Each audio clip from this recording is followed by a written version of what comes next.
Welcome to Leading People with me, Gerry Murray.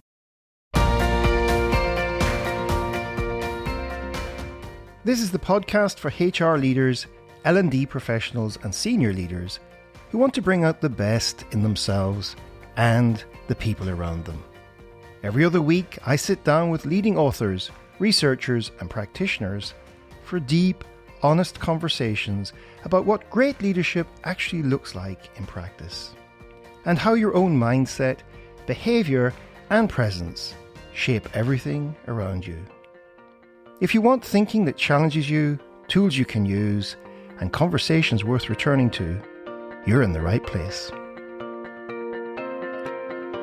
One of the great privileges of hosting this podcast is that I get to sit down and have thought-provoking and insightful conversations with some of the best thinkers on the topic of leading people. So, over this summer, I'm doing something a little different. From time to time, I'll be revisiting some of the themes that have come up again and again across the podcast. Not by replaying whole conversations, but by pulling together a few short excerpts and reflecting on what still feels important today. And this first episode is about thinking. Because for all the excitement around AI, and all the new tools now at our fingertips, one thing hasn't changed. We still need to be able to think well. We still need to be able to understand the bigger picture, spot patterns, question assumptions, and avoid jumping too quickly to narrow or technical fixes. So in this short reflection, I want to bring together two guests from very different moments in time. The first is Chris Soderquist, who joined me way back in October 2021 to talk about what he calls systemic intelligence. The second is Angela Montgomery, who joined me much more recently in June 2026 to explore systemic thinking, management, and what really limits progress in organizations. Different moments, different language, but a surprisingly similar message. So, let's start with Chris. Well, there's multiple things. So first of all, you'll know that you're in an organization that's probably low on systemic intelligence if it feels like that movie Groundhog Day, where it's the same thing over and over and over again. That's actually a great systemic movie, by the way, where he actually evolves his thinking throughout the course. But if every day you're kind of going in and you thought you solved the problem, and then it comes back again and again, that's probably low systemic intelligence. You're probably seeing Band-Aids or, let's say, firefighting, tyranny of the urgent. If you see those kinds of things, again, you're probably facing systemic challenges. Now, if you've ever watched the movie Groundhog Day, you'll know too well what Chris is referring to there. And if you haven't seen it, I'd highly recommend it, not least because it stars my family namesake, Bill Murray. And for those of you wondering, he's no relation, and neither is Andy Murray, for that matter. But beneath the humour, there's a very serious point. If it feels like we're solving the same problem again and again and again, if every week seems to be driven by firefighting, if everything is urgent and yet somehow nothing fundamentally improves, then maybe, just maybe, we don't just have a workload problem. Maybe we have a thinking problem. And that matters even more now, because AI can help us act faster. But faster action on flawed thinking just gets us to the wrong place more efficiently. And as one of my other recent guests, Fergal Connolly, stated, having faster tools is only getting you to the same dead end in a faster car. So, I went on to ask Chris what systemic intelligence actually looks like in practice. And here's what he had to say. Well, to boil down and define systemic intelligence, it's really developing the most useful high-leverage mental models for generating the results that you want to achieve. That's really what the capacity allows you to do. And a mental model is our theory of causal relationships that we use to think about, well, what's causing this issue?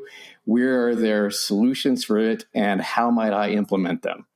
And I want to kind of boil that down to, in a very simplistic fashion, it's really making sure that you've got the right wall. In other words, you've framed the problem appropriately, that you have the right map of that wall. In other words, you know what the terrain is, how high it is, how thick it is, and all kinds of other things. So you have the map of it. You understand how that wall is formed and works, and then developing the right action to get over it or to climb that wall.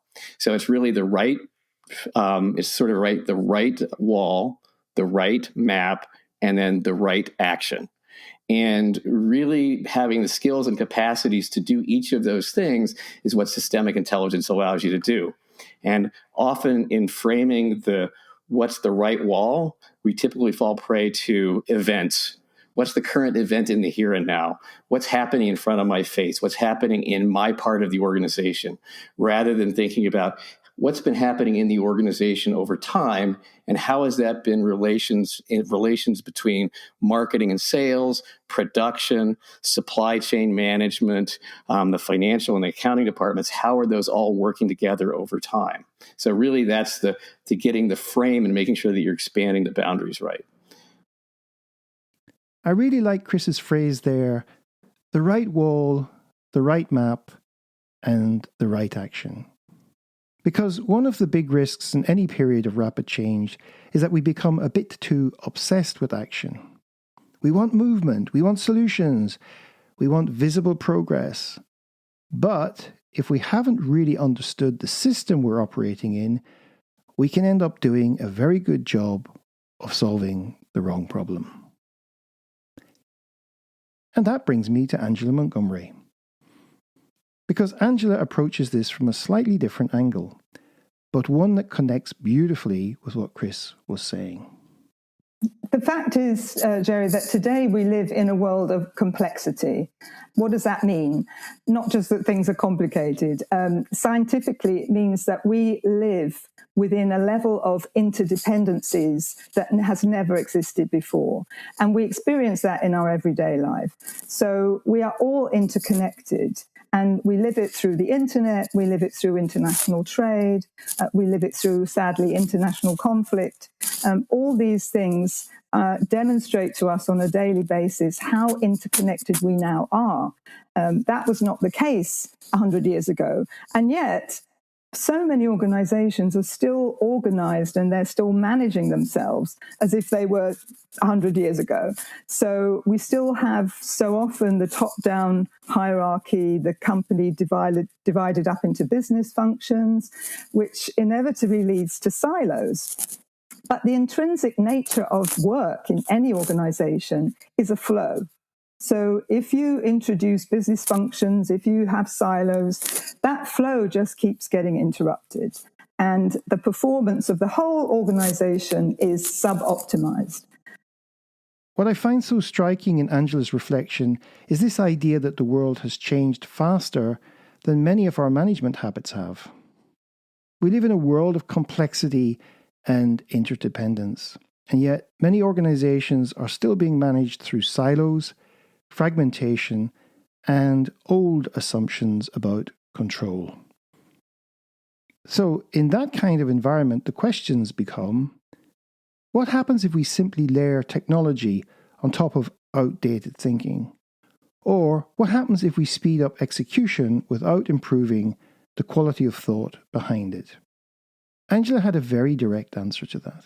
And if I may add, if you don't do that, then adding any kind of technology, if you haven't figured out what your flow is, what the processes are, what the interdependencies are, what the competencies are that you need, then any kind of technology that you add is not going to help you.